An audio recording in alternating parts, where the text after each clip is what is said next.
Welcome to the Marvel Alliance podcast, where we cover everything and anything to do with the Marvel Universe. From the comics, TV, and movies, we'll go from Earth 616 to the Mojoverse to the TVA in order to bring the Marvel Universe right to you. I'm the man without fear, Chris. I'm the nerd with the mouth, David.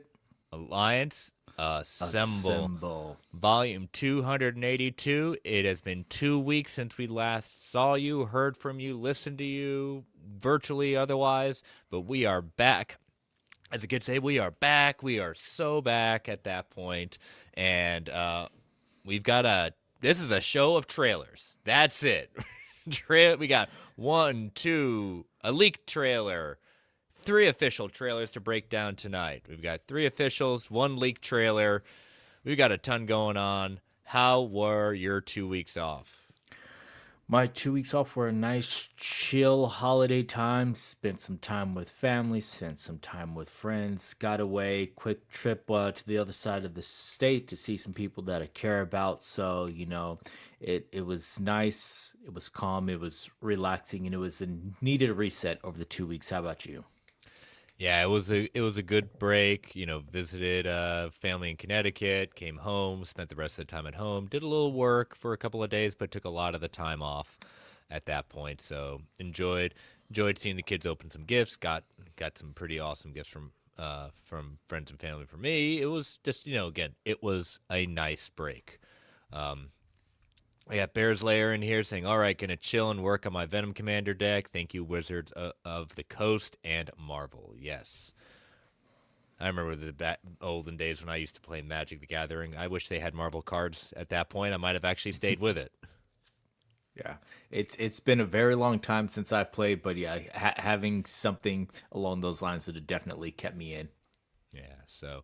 But yeah, as we said, we've got a lot of trailers to break down. That is basically the entirety of our show this week. So since we've got 4 trailers to break down, let us get into the network plug. So we are part of the Geek Ultimate Alliance network, with 6 shows covering the wide range of geek and nerdom.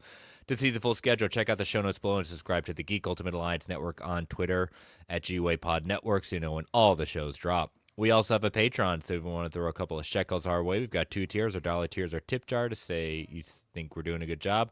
And then we've got our $5 tier with ad-free episodes, early access episodes, and Patreon-exclusive shows. We've got a few shows in the back catalog for the patrons. We've got We Can Watch This All Day, the Marvel Alliance Infinity Saga rewatch. We've got Tales from the House of X, where we rewatched our favorite movies from the Fox era of X-Men. And then our 3rd show, the Baxter Broadcast, the Fantastic Four Retro Film Reviews. So we've got those 3 shows in the back catalog. The DC Alliance guys have their DC films through the years. Joe's got his Multiverse Minutes Disney Dives, looking on the 1st and the 15th of every month and going through the animated catalog in chronological order of the Disney films. And a lot of other back content out there. We want to thank our patrons, because we can't do this without your support. And if you want to go, and if you're not a member of our Patreon, go to www.patreon.com/GWay Network so you can join the Geek Ultimate Alliance network on Patreon. And if you're not a member of our Patreon, we totally understand. But if you want to take 30 to 90 seconds and rate and review us on Apple Podcasts, Spotify, Amazon Music, wherever you get your podcasts, we greatly appreciate it. And last, but certainly not least, we want to thank our official sponsor, panelboundcomics.com, for all your omnibus hardcover collected edition needs. JP and the crew at PBC have got it going on with excellent customer service, immaculate packaging, ships around the world. Got some great new pre-orders coming at you. We've got the final omnibus of Ultimate X-Men, the rebrand of it, Ultimate Comics Omnibus Volume 4. 2 different covers for that. We got this one by Kara Andrews, and then we've got this wonderful Arthur Adams cover. Who is that man with 3 claws? That something happened. This is a new version. This is a legacy of another Canuck, as you were. Not Logan. Someone else is wielding the claws. We've got the final volume of Daredevil by Nascente and Romita Jr., Volume 2. We've got the Ultraman Omnibus, 60th anniversary. Then we've got the final volume of Star Wars Legends, The New Republic coming out, and a lot of great stuff. So you use that code. We got 2 codes, Marvel GUA at checkout to get $2 off every single order, or use that code MGUASIT for 5% off when you order 4 or more books together. We want to thank them for being our official sponsor. All right. So, yes, so during the break, as we kind of as during the break, what started happening is what we did hope happened was, I know the last time we were with you all, we reviewed and broke down the leaked trailer of the very first Doomsday teasers, and that was Steve Rogers. Well, the Tuesday before Christmas, they released it officially, and nothing changed at all. The leak was proven right for us, so we didn't feel that bad about breaking it down. And so every Tuesday thereafter, pretty much at the beginning of the week, trailer leaks. We kind of see if it's true based on the leaks that we've seen. And then the following Tuesday, Marvel Entertainment releases the official one that has been dropping in all of Avatar, Fire and Ash. I haven't yet to see it. Have you? I have yet to see it, mainly out of principle at this point, is I was not going to do it because of this release schedule. And Oh, yeah. so that and I would have to watch the second Avatar in order to do it anyway. So neither of those were on my bucket list.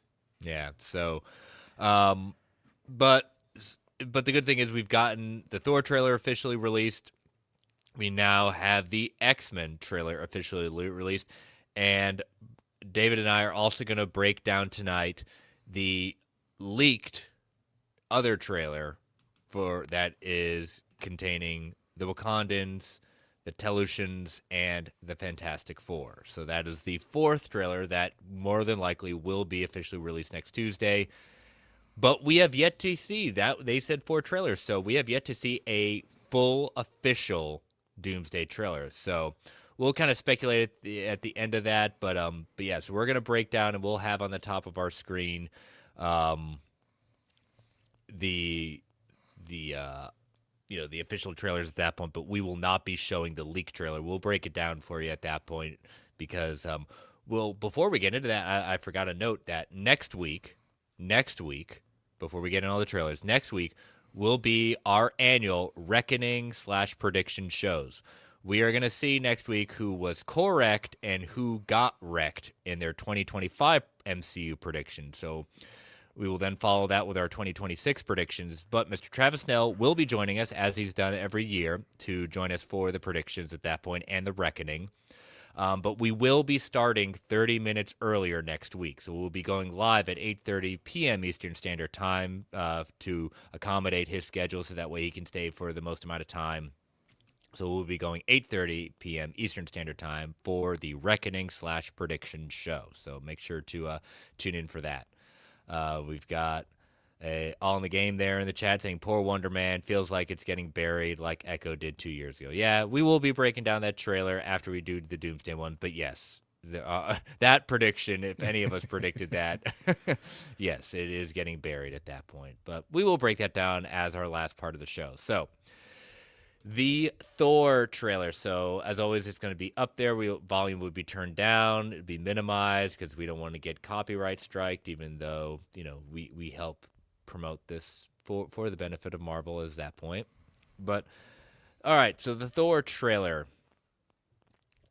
We got, let me hit the play button on this one. So we kind of get in this forest view, and Thor's going to be speaking to Odin. Father, I've given all my life, answered every call, and to honor duty to war. He's walking in the forest now. We'll talk about where he could possibly be at this point. And it says, now fate has given me something I have never sought. So he's referring to his now, could we call her an adopted daughter? Love? Gore's daughter? Yeah, I would go ahead and call her the adopted daughter. So he's, she's obviously grown up, a life untouched by the storm. His hair is back to being basically pre-Ragnarok, but basically kind of Ragnarok, because that's where he got the kind of haircut in that way. So a couple of things, though. Thor's carrying Stormbreaker, which Love was last seen holding. So, we see Love in this trailer. Where is Love going at that? Because he's talking at this point like Love is somewhere. I don't think Love is with him at this point, and I don't think he just left her behind. I'm not the only one that's putting that as a theory. do you think Doom might have kidnapped her? I'm getting the feeling from this trailer that this is another child that's been taken. Um, Only reason I'm hoping against that is because we just saw this with Love and Thunder with all the kids getting taken. So I don't want an immediate repeat of Thor dealing with someone stealing children. But in this instance, it does kind of make sense where you have all these cosmic entities that are being taken. You know, Franklin has his powers, Love has her powers when she was reincarnated. So that could be a key to why he's taken the children. Yeah, the like you said, the theme of kids is now more clear with Thor referring to Love as his child. Remember, as you said, like Love is imbued with the power of eternity. Eternity is the embodiment of the universe in the MCU. Eternity granted Gore's wish to revive Love instead of killing all the gods.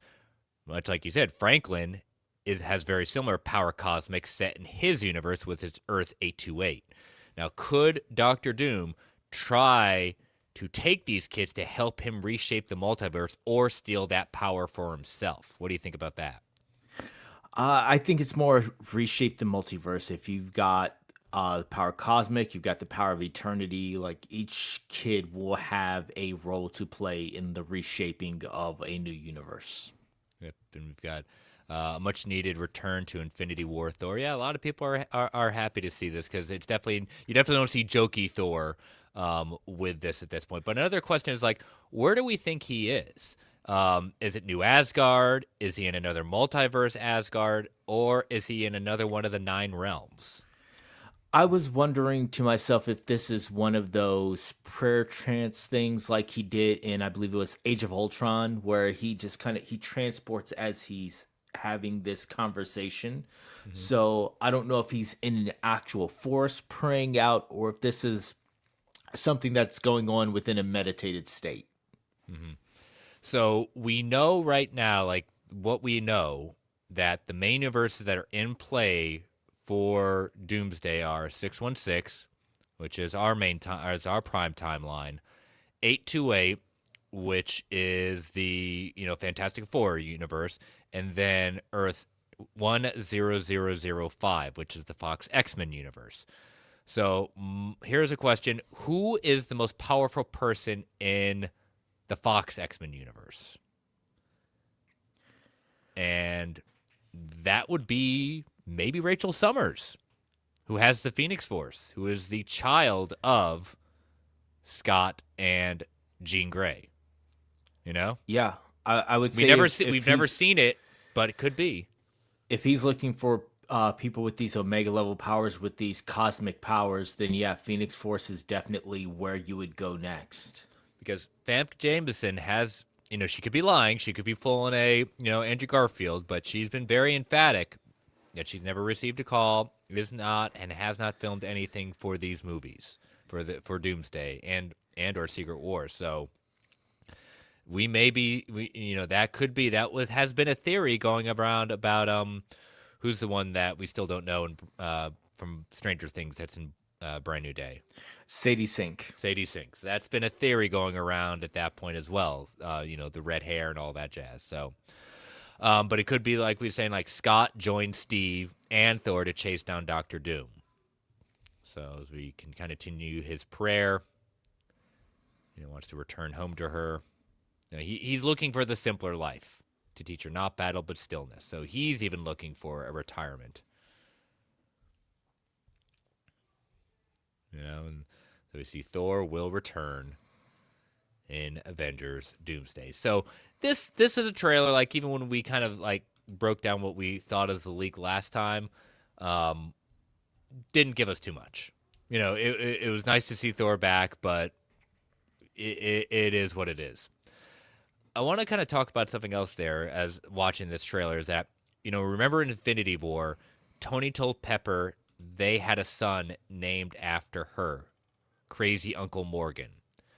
Now remember, according to in Multiverse of Madness, when you dream, that is a window into the multiverse to see the lives of your variant self. So here's a theory I want to put out there. Pepper is the most pivotal figure to keep Tony from going too far. He's even said that. She centers him. So what if Pepper died, or maybe Morgan too, and he broke bad, and that's how he turned into Doom? Were they killed by an incursion caused by the snap, or Steve staying in another universe? Will 616 Pepper and Morgan get to confront this Tony slash Doctor Doom? What do you think about that?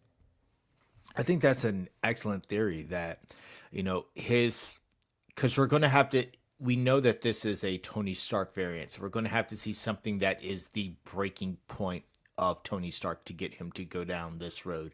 And losing his family could be it, because as we saw in Endgame and Infinity, like his family meant everything to him in Endgame. He did not want to even go down that road with the Avengers again because he had found a family of his own. He had created this life that he was happy with. So losing that for that Tony could be the big catalyst that makes him shift a little bit from the mathematical sciences to the supernatural. Now, have you read the Children's Crusade comic, the follow up to the first Young Avengers run? I have not. Okay. So, a little bit of spoilers. It doesn't ruin the whole thing. Still highly recommend it. Maybe one that we may read for a comic book club. But Wanda has completely altered reality. Imagine that. There she goes again. And has no memory of that she did that, and marries Doctor Doom. He is convinced that with their immense power, he can make the multiverse whatever he wants. So Doom could, because we do know, Billy is back, and Tommy, at the end of Agatha All Along, like Tommy is back. So he could use Tommy and Billy to draw out Wanda to fill the missing piece in getting her back so that she can be manipulated to use the powers to fulfill his plan. Or he could use Billy, since his power set is basically very similar to Wanda's. Yeah, they can definitely pull off of the shared trauma and him manipulating her using the kids and going off of that, because we have seen that Wanda is willing to go through any lengths when it comes to her kids and having her time to get back with them. Well, here's another thing. Take that idea, forget about Wanda. We've got another powerful being out there that we know is confirmed for Doomsday, and that is Tom Hiddleston, Loki. Or, in this case, forget about Wanda. He takes his seat of it in where we left him and Loki season 2, and now Doom has full control of the multiverse. He can develop a similar TVA like time platform, transport himself between universes, get to the TVA, take Loki off the throne. I think that would be a big situation, and then that would also force the general audience to have watched Loki, like you have, I have, Yeah. But I think for the general audience, they would be a lot of people would be confused by the Loki aspect of it unless they do a good job within the confines of the movie itself explaining this is how Loki got here. I think they're going to have to. I don't think they have a choice. They're going to have some sort of idea, because Loki's just showing up after they said, "Wait a minute, I thought he died." Like this, this to your point, you're expecting an audience that has watched it, even though Loki is one of the, if not the best Disney Plus show of the MCU. Yeah. But like with everything with comics, as Stanley kind of wanted to do. They want to make sure that you can see the movies and just see the movies and do that. And I think that's going to be very difficult for this one, So, but yeah, so those are some of the things for Thor. Anything else you want to go over with Thor before we take our first ad break before moving into the X-Men?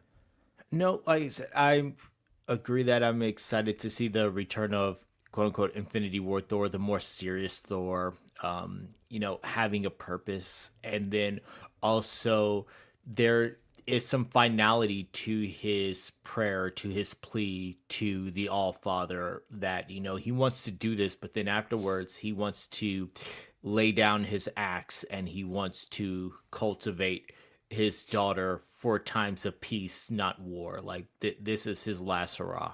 Yeah.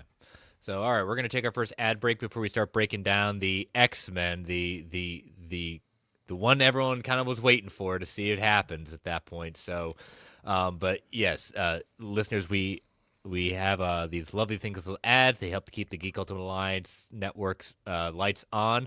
So they can be a bit loud. We don't control what comes on. So we're going to give you a 3 count before they come on, so you can turn that volume down before they come on. 3, 2, 1. We'll be right back. And we are back. All right, so let me queue up, bring back onto the stage the Avengers Doomsday teaser for the X-Men. So this was very exciting for a lot of us, especially for those of us who were just hoping one more chance with these characters. So, all right, so let's start playing. So we do hear Magneto talking about death, and the X-Mansion is looking pretty rough. It's basically destroyed and seen better times, pretty much like in every movie. Yeah. If there's going to be a place that gets blown up and destroyed, it's going to be the X Mansion. Yeah, exactly. So it has seen better times. It's almost looked like it's basically abandoned. He's saying, are you prepared to die? The question is, who would you be when you close your eyes? So we see the infamous chair, and it's not the yellow, hover chair that we saw in Multiverse of Madness. And, we see the chess piece lifted up, and this has been an ongoing theme with Charles and Eric with playing chess against each other. We see Charles in a very awesome, comic accurate blue X jacket playing chess with Magneto. And we're going to see Magneto in just a second with a full beard. So we got Sir Ian McKellen, Sir Patrick Stewart back in their iconic roles. God, just gave me goosebumps just seeing that at that point. Now he lifts up the Black Queen. Do you think that's symbolic? I think that there is a reason that they lingered on that particular shot. Yes. I think that there's going to be more to this Black Queen aspect of it. It's not just the throwback to them playing chess. I mean, you could have moved around any pieces, but the fact that is the piece that gets moved is going to have some sort of significance, whether it be the Hellfire Club or another aspect of it. Yeah. Now the Black Queen in the comics could be a couple of things. So the Queen could be, the Black Queen of the Hellfire Club in the comics was Jean Grey, or could it be the Scarlet Witch? That the messy parentage of Wanda being the daughter of Magneto. It's always been like a weird kind of kooky question. Now during that part, we do quietly hear the Avengers theme playing in the background. And now we'll start playing what many of you, including David, including others, were very excited to see.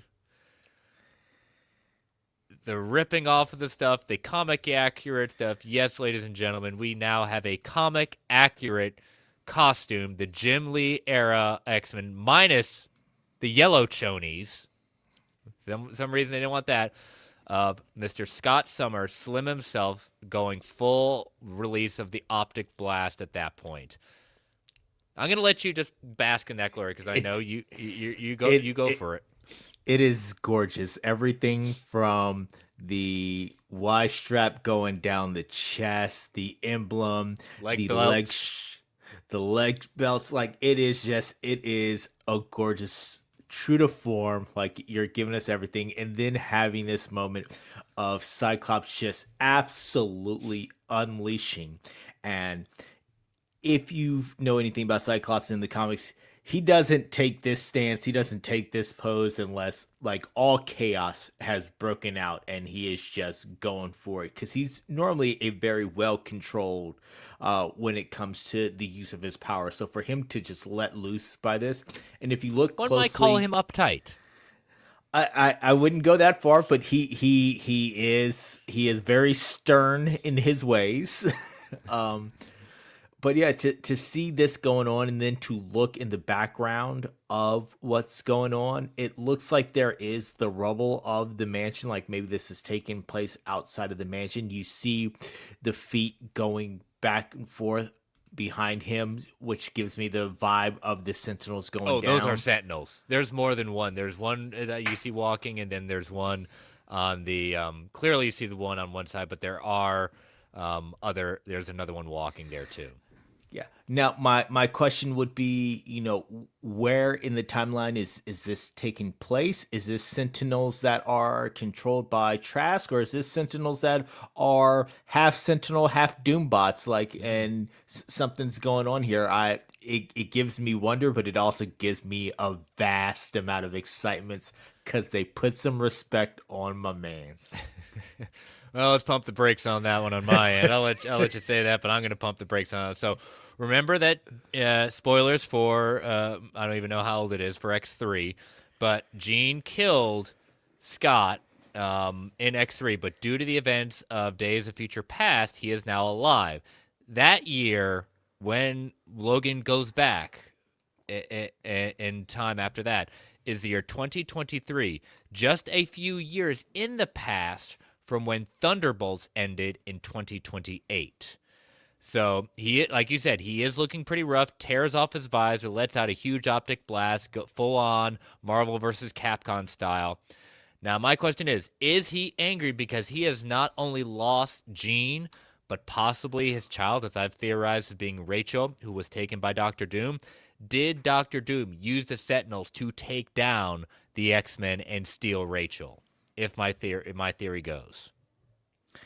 Yeah, I could definitely, again, if Scott's going all out like this, something big has happened. So the loss of Rachel or something going on with Jean, his family being taken, someone else whose family, whose child has been taken, this would prompt that from Scott. I mean, you saw in X-Men 97 when he got confronted about the truth of having a son who he just had to send away, like how he reacted then. Like this man cares about his family. Yeah. Well, in comics at He that point. cares about his children. Okay, now I'm really gonna go hard on you in the comics at that point. This man in the comics, when he was married, had a son with Madeline Pryor. When he got word the possibility that Jean was alive, abandoned Madeline Pryor, abandoned his son, and went straight back to Jean Grey. That is not Father of the Year if I've ever heard of one at that point. So that is where my problem started with Scott Summers. That's a man torn by love. It's understandable. And until we reach a point where our cloned wife returns and we have to deal with this. Goodness, the justifications at this point. And I'll tell you what, I've gotten called out saying, can we now, there is a question about if I will relent my ground of Cyclops being wrong. That is coming up. I will save my response, my answer for that. I just want you to remember this scene here and what Scott is doing, all right? I have an answer for that, and I think I will be still proven that hashtag Cyclops is wrong. But jokes aside, here's another theory putting out there. I think this Earth, which is Earth 1005, or a slightly different version of this one, because when it comes to the X-Men and the Fox Universe of X-Men, timelines be damned. Yeah. Like canon, whatever. They play fast and loose with the X-Men. Even when they try to correct it with time travel, Days of Future Past, it still gets a little timey-wimey, wibbly-wobbly. So is this, I think this Earth is going to be a victim of an incursion. And they have a moral dilemma. Will they destroy that other Earth to save their own? Now, old Magneto, like original first X-Men movie, would have done that without hesitation. That is Magneto in a nutshell. Even X3, Magneto in a nutshell. But maybe this Magneto is having a change of heart. Maybe Charles is advocating to do this now because in the comics, Charles is part of the Illuminati. Charles is part of the side that says, hey, maybe we need to take out these other Earths in order to save our own. or maybe this is Magneto trying to convince Charles to do that and destroy the other Earth.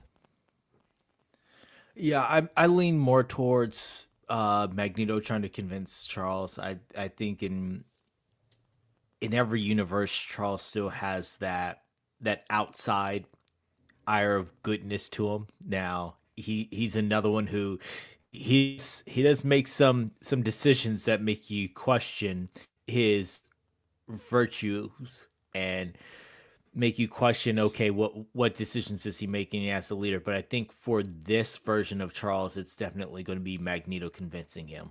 Yeah, it'll be interesting to see that, but yeah. So let's finish out. We gotta just blow it away and said this one: the X-Men will return. Now, are we going to hear? I know you shared a TikTok with me, and I still had drums because she's another Cyclops supporter at that point. Um, the X-Men '97 theme. Are we going to hear that, or are they going to choose like the not as like unless you're really that dialed in, the X2 suite from the X-Men? I really do think, since they did the da na na na na na in Miss Marvel, that's where they're gonna lean towards and give us that little thing. What do you think? You're gonna go X2 suite or 97?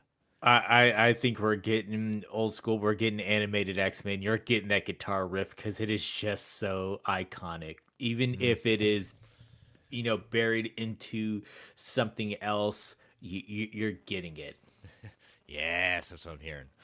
All right, so I'm gonna take this off the screen because now we come to the part of the show that, yes, we are expecting this trailer to drop officially next week, but we do have our prediction shows next week. And after watching the trailer, I mean, there's some things to kind of get excited for, but we just said let's keep the theme going. David and I said we're gonna break it down, but we cannot air it because we do not want to be taken down, because every time we've seen this thing pop up, it's only up there for maybe a few minutes at best before it's sniped down, and we don't want this to get demonetized and us getting a copyright strike. So that would be a big no-no. So this is we're kind of titling the Wakanda Tolution Fantastic Four trailer. So with this, we start in the desert, and with this desert, we got a couple of ideas. What could this be? This desert, David? Well, at first, it does look like a section of the void. It also looks like the ending area outside of Wakanda where Shuri and Namor fought before. Um, I know this was actually filmed on location in a desert. They didn't use the green screens. They didn't use the VFX, the 360 screen that they have from The Mando and volume. other Disney projects. So they actually went on location to film this. So um, I don't think that you make that choice unless you really absolutely need to make sure that you're in a desert. Yeah, the void is the easy answer. I think right now it's a bit too early to bring in the void until either the end of this movie or Secret Wars. Like you said, it could be where they fought in the desert, but as we're gonna see later on with the Fantastic Four jumping into this trailer, why would the Fantastic Four meet Shuri and Namor here? Seems very random. I think this is either the Sahara Desert or what I think is more likely, a desert outside of Wakanda. So, Yeah. but we do see Shuri coming into frame, talking about that she has lost everyone in her life: her dad, her brother, her mother. Like, she's it, basically, outside of Nakia and T'Challa's son. My question to you are we going to see Nakia or T'Challa's son in this movie? I think that we will get a mention of them, but I do not think that we will see. I don't think we will see the same actor that we saw play a young Toussaint slash T'Challa in the end of Wakanda Forever. There are rumors of a new version of T'Challa coming, so if they decide to go that route, I could see that being shown, but I don't think we will be seeing Kid T'Challa. And at the end of Wakanda Forever, now remember, she did not fight M'Baku for the throne, so she could focus on being Black Panther and look after her nephew.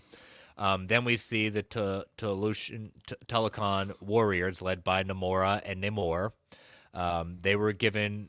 Now remember, they were given a different variant of the heart shape herb. That's how they kind of get their power set as well. I do think it's interesting to note, as we see in the trailer, that they are airborne, and these aren't Yeah. Wakandan ships. These are the I always get the Telecon ships because it has Mesoamerican symbols on it. Yeah, it looks like there's definitely been, from the upgrades to Shuri's suits, from some of the details on M'Baku's clothing, there's definitely been some sharing of resources between these two countries. Which I find interesting. I know they had like a truce between them, but You still kill I my moms. Like, yeah, we but got problems. I know, but that's what I'm saying. Like, I personally think that they they may have studied the Wakandans. They may have seen, okay, we need to, yeah, we've got the sea, and over 70% of the Earth is covered by sea, so we still win. But to get air supremacy or some sort of airborne power, that they could take on the Wakandans a little bit better and the surface world. They do look like, at this point when we see Namor there, it looks like they are right outside Wakanda in the background. Now, in the series from the comics, the times runs out, which I do think I would like to propose that as we get closer to Doomsday, I think that may be one of our series that we lead up to Doomsday coming out. So we may, even though I want to read it now, I kind of want to time runs out for that time. I What do you think? I say let's do it. Yeah. So Namor is part of the Illuminati, and much like Charles, when they find out about the security, he is on the side of, no, let the other Earth die. We're going to take them down. And Reed, this is a direct contrast to Reed, who is, in the movies, I'm not going to say in the comics, that's a whole different Reed, but in the comics, Reed is the one is unwilling to sacrifice his own son to save the world. Yeah. But Namor is going to be one of the ones to advocate to take down the other world. Yeah. So I could see that this version of Namor being exactly the same, where he's like, this is coming, you know what? It's us versus them. We're gonna choose us every time. Yeah, I mean, I don't think he's going to change this because however many years have gone by at this point. Now, Shuri says that the king has a duty to prepare his people for the afterlife, and I have mine. Now, this is the second trailer in a row about death in the afterlife. Steve was about the beginning of life. Thor was one about praying to stay alive to see his daughter. The X-Men trailer showed Magneto talking about the manner of which they will die and who they will be when they close their eyes. So not everyone is going to make it out of these movies. No resurrections, no redos at this point. And this trailer is talking about death as well. So we see the afterlife is a real thing in Wakanda and the Soul Stone. So we've got life, we've got begging to stay alive, and then we've got some death going on. So yeah, I that's the thing I'm hopeful in this movie. Not saying again, these are fictional characters, but I'm hoping for some significant death that we don't see coming. Yeah. And originally I wondered, when it comes to the release order of these, I wondered why they went with Thor and they went with Thor second. But now after seeing it go from new birth, life, death, afterlife, I now see kind of where the string of the four are going. Mm-hmm. This is the cyclical nature of this universe, and so many of the different groupings believe in some form of the afterlife. So you have your birth with Steve Rogers, you have your living and protecting life with Thor, you have your death when it came to the X-Men, and now you have your talk of the afterlife. Yep, all in the game says death needs to mean something. Yep. And so, yeah, we agree with that. So we do see Shuri walking with King M'Baku and the Dora Milaje, and then they meet the ever-loving blue-eyed thing, Ben Grimm, where M'Baku introduces himself as King of Wakanda. Ben says that who he is, and Ben Grimm from Yancey Street. Yeah. Corner of this and this. And so they meet the Wakandans before anyone else. And so this is interesting because this is very much comic accurate too, because in the comics, the Black Panther's first appearance was in Fantastic Four number 52, which was actually right after the arc where they fought Galactus. How's that for you know, coincidence? I think not. Yeah. So, but the reason, kind of going back to where we think this desert is, and I kind of say it's outside of Wakanda, I think when the Fantastic Four arrive, they scan Earth to find the most advanced technological city. And what is that on this Earth? Wakanda. So that's why they land there. Or maybe and that in their Earth, they didn't really talk about it. I'm not saying, they were very emphatic that the Fantastic Four are the only heroes of that Earth. Does Wakanda exist on that Earth?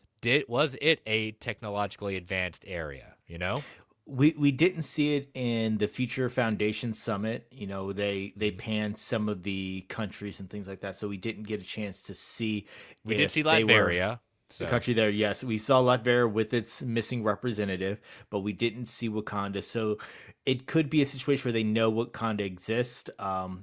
And out of respect, Reed has left them hidden. And so now that he's going to this Earth, he's going after who he knows. Or it could be, yeah, they scanned and all their scans picked up on this is the most technologically advanced place, so this is where we're headed. yeah.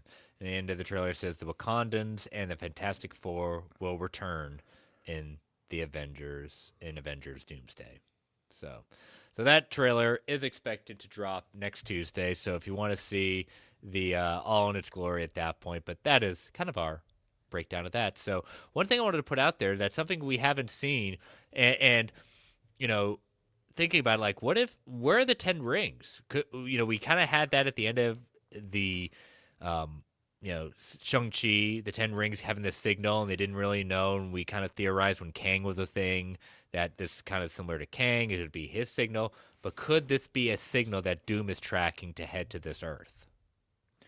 It could be, or it could be that this is also what maybe the signal that the Fantastic Four originally locked onto. So um, I do want to know what's going to become of the Ten Rings, and I am excited to see Shang Chi again. I literally just watched that movie again 2 days ago, Mm-hmm. so I will be happy to have Shang Chi back. Yeah.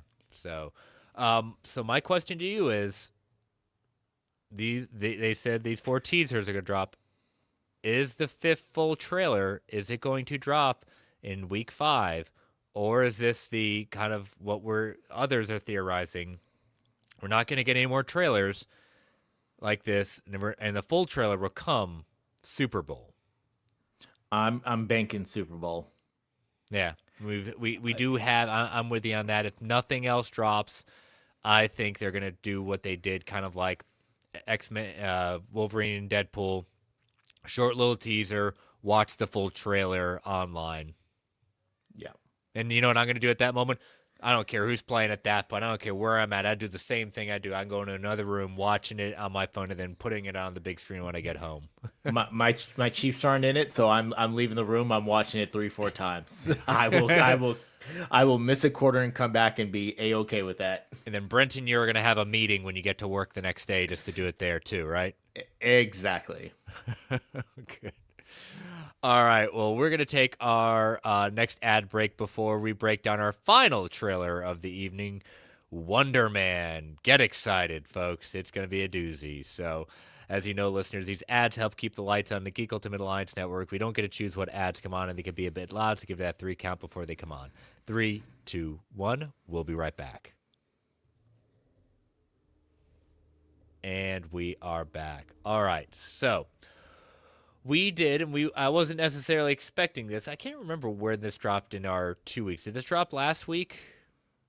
I want to say yes. It was like Yes. no fanfare. Yeah, 7 days ago, according to Marvel Entertainment's YouTube. So yeah, it dropped last week. No kind of fanfare. Maybe there was like all of a sudden some new posters coming out there. But yeah, this is the first. Yeah, that's all it was. Was they dropped the trailer out of nowhere, and then they kept putting up posters, advertising like a call sheet style poster kept popping up, various different call sheets. Yeah. All right, so let us kind of break this down. So we see Yahya Abdul Mateen II. You know, this is Simon. He's playing Simon Williams. You know, he wants to be a star. So, but he has a secret, and this is the kind of the first acknowledgement of Simon. He does have powers because I don't remember anything really saying like. I really was thinking that he wasn't going to have powers and he was just going to be playing a super powered individual with no powers. So I was kind of like, oh, okay, so he is going to have powers. Yeah, the whole he has a secret thing made me think, I'm like, okay, so these aren't artificial. This is he legitimately has powers. Okay. Yeah, so this is Trevor Slatney.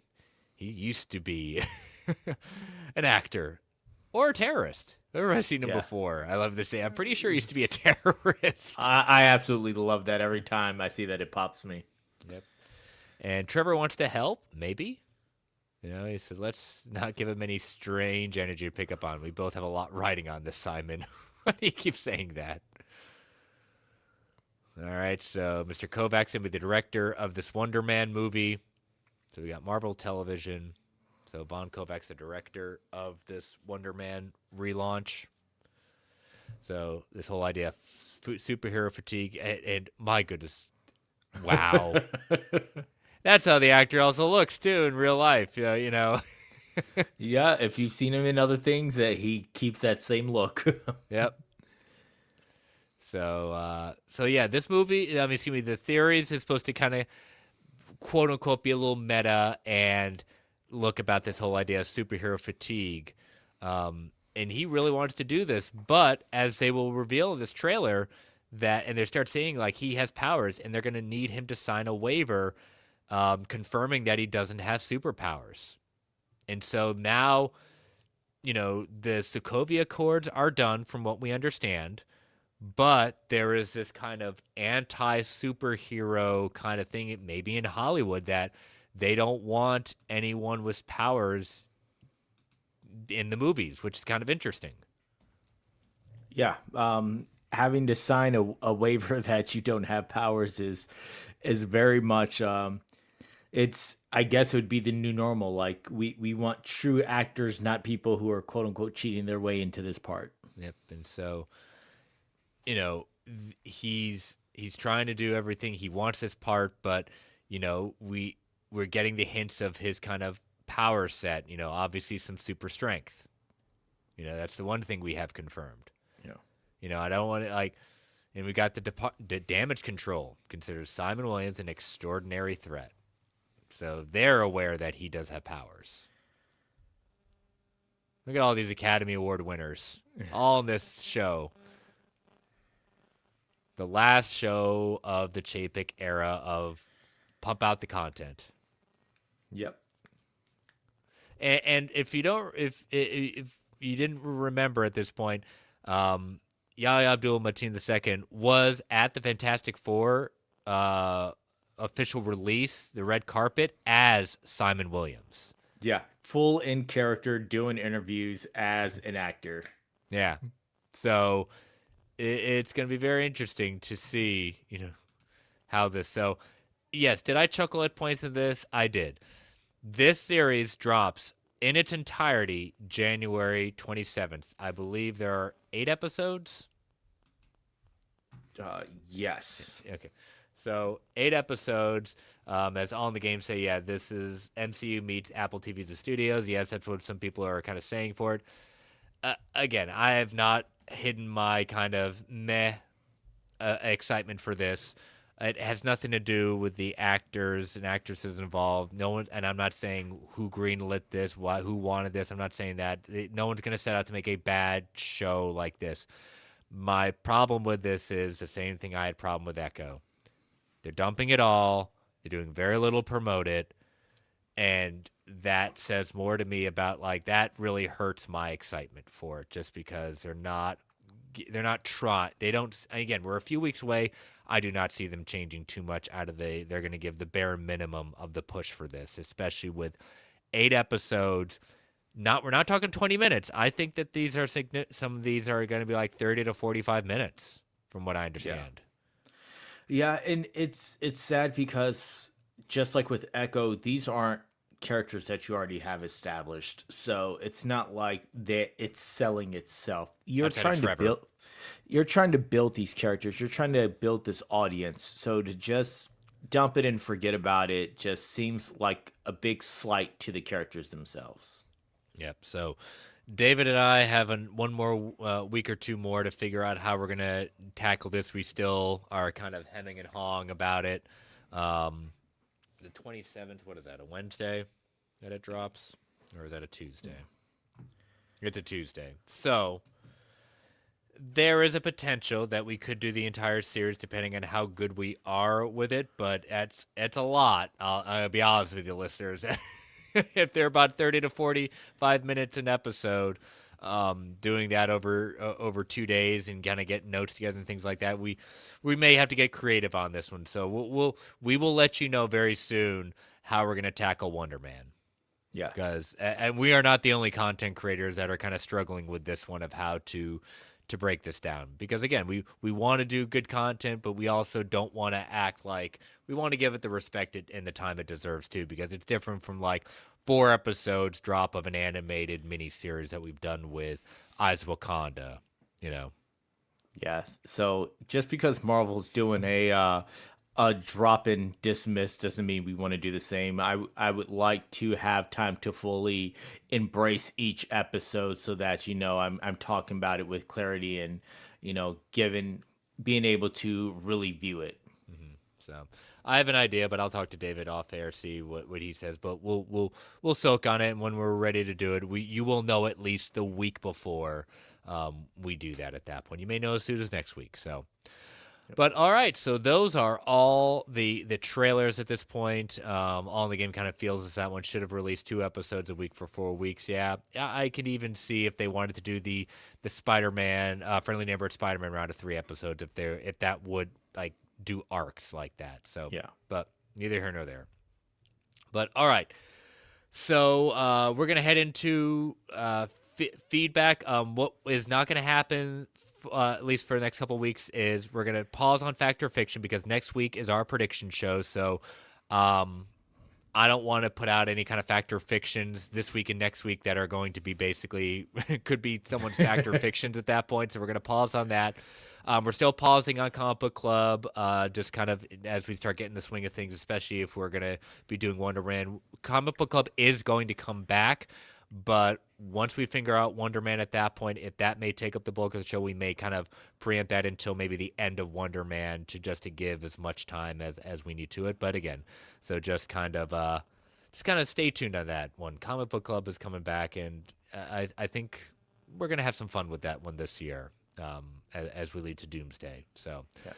But all right, so we did have questions. I did put out the Spidey signal for it, and we got questions across some of the socials. So, David, why don't you take it away? All right. First question from Joseph Golden. In the wake of so many leaks coming out of Marvel, how do you feel about the leaker/spoiler culture has colored some fans' opinions on how film/TV shows will turn out before any of those fans had a chance to actually see it? That is a good question, Joseph. And it is, we can go off the whole idea of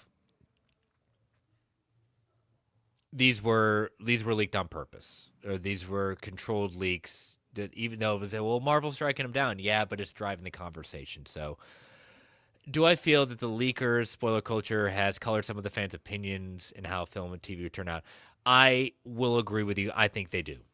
And it's the unfortunate nature. I mean, to the extent of what we do on this show, we just did it. We broke down a leaked trailer. Yeah, we didn't show it, but we didn't shy away with it because that's what drives our content on the show. So we're guilty of it at that point. It does color it, and it's unfortunate, but unfortunately, this is the nature of the game right now. And we were of an age, at least I don't count myself in the sense of like I've got to put out something immediately when it is, because I'm also not about ruining other people's experience. I mean, again, some of this, the Thor trailer has been out for 2 weeks. This X-Men's been out for a little bit while, but We're not out to ruin it. We're just more out to drive the conversation. But you are not wrong in that assessment that it does hurt maybe a lot of times for those shows that maybe don't have a good vibe about it. Like in this case, Wonder Man. Yeah, it can hurt it. I mean, there were no leaks with that, but yes, it can and does color some of the reviews and expectations for the shows. I don't know. What do you think, David? I think that I have two thoughts about this. I am not a fan of the super scooper styles. The I have to get everything out early. I have to be the one who says that I'm spoiling every little piece. Soups. Exactly. I do think that takes away some of the fun of the movies, and especially like if you spoil without warning, I think that takes it away. I think in this instance with these Avengers ones, I think that you're not going to convince me otherwise that it wasn't carefully curated. I do also think that in this one, the fact that it was releasing a week early and you're not showing me a set photo of something next year for now, or you're not giving me raw and uncut with some missing VFX because you want to say you were the first one to capture this person live action in some type of I got you so moment. This is really, hey, this is going to be releasing on Thursday for a movie that you've either already seen or don't want to see. Here it is now. I think that there is a slight difference, but yeah, the soup style, the I have to give you everything, the oh my god, you guys will never guess who was on set, and the picture that I have of an aerial drone 500 feet away to prove it. Like I'm not a fan of that. Yeah. A little shout out my co-host Jake from The Brave and the Boys, saying love this show. Keep up the great work. Thank you, Jake. Thank you very much for tuning in. A little plug there, but it's something that we're just stuck with, and we either learn to adapt with it. And what I always tell people this, even like I'm saying with Wonder Man, like, and I've said for other shows that just not necessarily end up being my tempo. I will say this with any kind of comic I read, any movie I watch, if or TV show I watch. Don't let me or anyone else determine for you what you see and what you don't see. I'll give you my opinion, but I'll be the first one to say, that's just my opinion. Go form your own opinion for yourself. Go out there and see it. And if you like it, great. More power to you. You Cyclops lovers, go for it. Love y'all. But still wrong. You do it. You do that yourself, because that's the only one. No one can change. You form that opinion. If you're just gonna let reviewers, content creators, things like that form that own opinion for yourself, then you're nothing. You're letting other people determine your life for you, and your fandom for you. So I challenge you to, listen to them, but go out there and form that opinion for yourself. Yeah. All right. What's our next one? Speaking of Cyclops. All right. Next up from J.K. Green. Will Chris admit that Cyclops is right, or at the very least that Cyclops looks very, very, very cool in the trailer? Notice you had a few more extra varies. I will take this last part of the question first. I will admit that Cyclops looks very cool in the trailer, in the sense of I've got my comic accurate suit in live action. I love that Jim Lee suit. I mean, if you're watching on YouTube, this is the infamous X-Men #1, the highest selling comic of all time. We're blocking most of it at that point, but this is the Jim Lee, Chris Claremont, the Jim Lee images at that point. Yes, that looks very cool. Now, will I admit that Cyclops is right? No. And what I did tell J.K. Green offline when he put this out there is that, will I admit it being wrong? Right? No. Cyclops is still wrong, and I'll tell you why. If you look at that scene where he's firing his optic blast, takes it off, there are two Sentinels walking in the background. That's where you should be firing, you fool. You're firing God knows where at that point. So there could be a Sentinel that way. I don't see it. So therefore, not happening. Therefore, Cyclops still wrong. He's the reason. Like, he should be firing in that direction, saving lives at that point. No, he's ripping off his thing and firing an optic blast and God knows where. So no, still wrong. Cyclops is still wrong. There you go. There's your answer. No love for the man. Cyclops Absolutely is right. Absolutely Cyclops is absolutely right. He knows what he's doing, and who are we to question his leadership?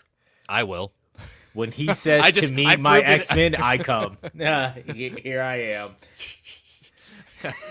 I'm not gonna admit. I'll still get. To hear it in live action. Yeah, that's gonna be a cool moment at that point. Not because it's coming out of Scott Summers at that point, but I've proven, and I proved earlier in the comics where my dislike of Scott Summers has come into play. But here's a question from All in the Game: if it's really good, any chance Wonder Man blows up? There's always a chance. Absolutely, there's always a chance. But to our earlier question, not necessarily about leakers, but could this really, if they do nothing to build up the excitement for it, if there's nothing like that up front, does it even have a chance if it's proven to be very good? There's something to be said, like movie word of mouth is one thing, TV show word of mouth, that's a little tougher. Yeah. Marvel's not going to turn down money. If this is something that can make them money, then yes, they will start to promote it more. But I don't think that they care enough to start doing that now. Yeah. It is, interestingly enough, that I'm not trying to put conspiracies out there, that we have now we have Echo, we have this one, 2 shows that are headed up by minority casts, minority direction. Also, no, take it back, 3 shows, Ironheart. So just putting it out there that it's rather interesting that 3 shows are not necessarily given the time of day. I'm not saying that they were amazing shows in general, but all 3 of them putting out there, led by minority casts, are not given necessarily the promotion and are dropped necessarily given this promotion. So that I also think is, to say it's disappointing, that's an understatement. They need to do better. And yeah, it's not a good show. It's not a conspiracy, but it is a pattern. Yeah, and not a good pattern to be linked towards. So, yes, I'll get it. I was just saying, I know there's a third one. What is it? Ironheart. Yep. See, proving my point. So, but all right. Well, episode 282 in the books. Happy New Year, everyone. I think we hit off on a banger of an episode with all this kind of great content after a couple of weeks leading up to the break that we had, kind of struggling a little bit with what Marvel was putting out there. But, we've got a next couple of weeks with some very good content coming with you. Maybe a week break in there, just depending on how the week before Wonder Man comes out. That might be a good thing for us, possibly, just because of how we're going to attack Wonder Man. But again, we are happy to be back. We're happy to have you all join us. So, but just again, a reminder, next week we will be going live at 8:30 Eastern Standard Time next Thursday for the Reckoning / prediction show for annual 2026 predictions. So, David, tell people how they can follow you. You can follow me on all socials at The Phantom. You can follow me here on the GeekVerse Network as part of the wrestling show The Gimmick. We have a show coming up this weekend where we are finally getting back together, because just like with us here at Marvel, we took a break for the holidays and to enjoy. So we'll be coming back with a new wrestling themed show this weekend. So yeah, you can follow me again, all socials at The Phantom and here on The Gimmick.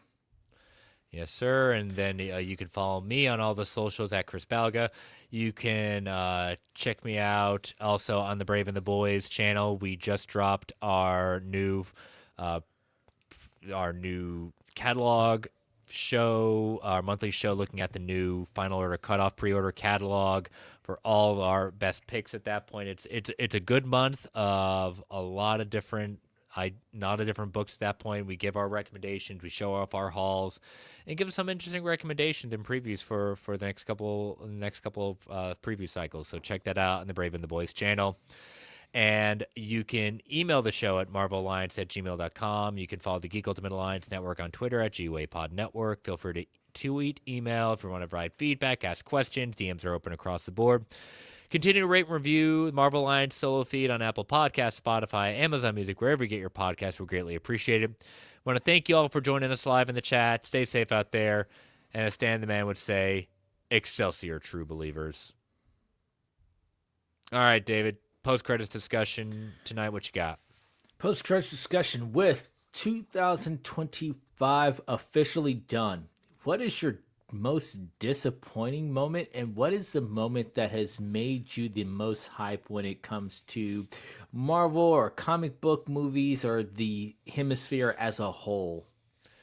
Yeah, because I had to ask them clarification for David because I was like, I know this is a Marvel show. I don't like for the MCU. I didn't really have a lot of hype that made me most hype. I mean, yeah, I love Daredevil again, and that's the easy low hanging fruit. But I want to go a little bit beyond that. But we'll start with most disappointing moment for me. I'd say the most disappointing moment for me when it comes to the MCU is nothing coming out of San Diego Comic Con. I totally understand why. I'm not saying they should have been there, but that was probably one of the most disappointing moments of nothing coming out of San Diego Comic Con and getting me hyped for the whatever was coming the rest of this year, getting me hyped for what was next year. I didn't need like here's the slate of 10 more movies coming out or 10 more like just something. Again, I totally understand why, but I'm still allowed to be disappointed that they did not show San Diego Comic Con. Anyways, so what was your disappointment? My biggest disappointment was the release schedule of Ironheart. Uh, Okay. we touched on it briefly a moment ago. I feel like they just they put it out to pasture. They put it out there to just like, all right, we've been sitting on this long enough. Here you go. They did the split episode release, but again, it was still there was nothing for it.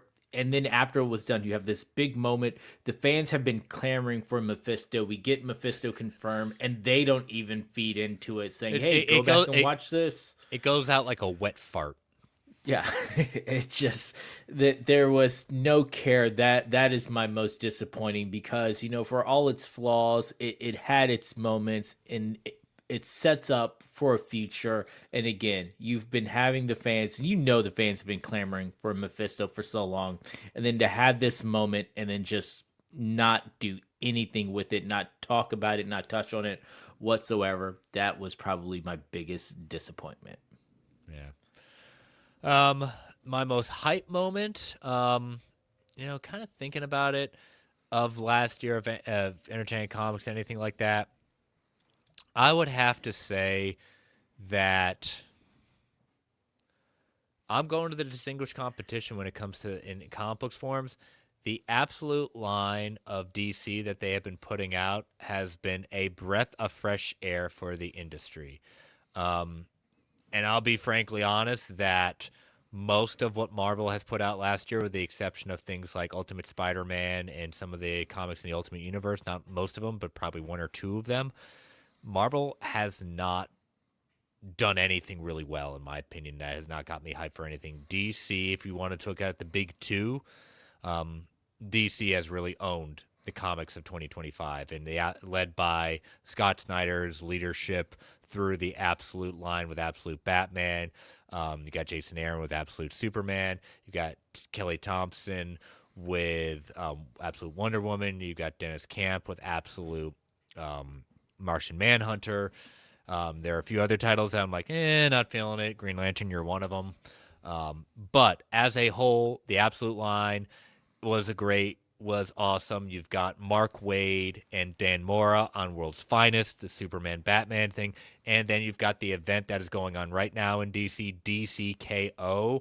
Yes, it sounds so gimmicky, but man, is it a great, cool read. The tie-ins are really hitting on all cylinders, and I'm telling you right now, Marvel is gearing up for an event that's led by Chip Zdarsky that's kind of hinting at a quote-unquote little bit of a reset for them.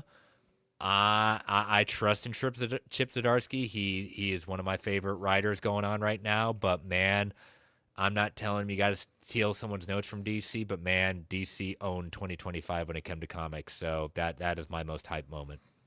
Yeah, I was talking with a coworker about this recently, and I said that this line of comics with DC reminded me of the original run of Marvel and their Ultimates line. Like it's a good just dive in jumping off point that you can really just get into. So I'm like when it comes to the Absolute line, this is their version of the 2000s Ultimates line, and they are rocking it so much.